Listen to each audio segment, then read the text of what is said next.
The things that we have learned during this pandemic is that many people who are overweight or obese are more likely to die from COVID-19. KCTV5's Brad Stevens reports on a new local program through HCA Midwest Health, making a real difference for people who have struggled to lose weight and then keep it off.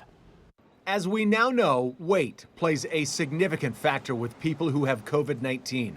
A recent study with patients under 65 who had poor outcomes or died because of COVID showed more than 90% of those patients were overweight or obese and had other problems like diabetes or hypertension.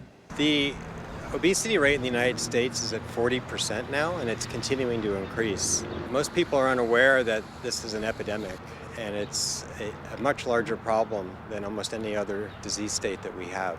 That's why Dr. Freilich, a weight loss specialist, is so optimistic about a new telehealth-based weight loss program that helps lower the risk of chronic conditions found in many COVID-19 patients. This program allows us to actually focus on everybody as a whole. We're looking at them as a composite, and we're then able to approach their underlying issues as to why they've been unsuccessful in losing weight in the past, but most importantly, what it takes to keep the weight off. Dr. Freilich says this program works because patients interact virtually with dietitians, exercise experts, psychologists, and weight loss specialists. I had a young woman who was really wanting to get into her mother's wedding dress for her own wedding.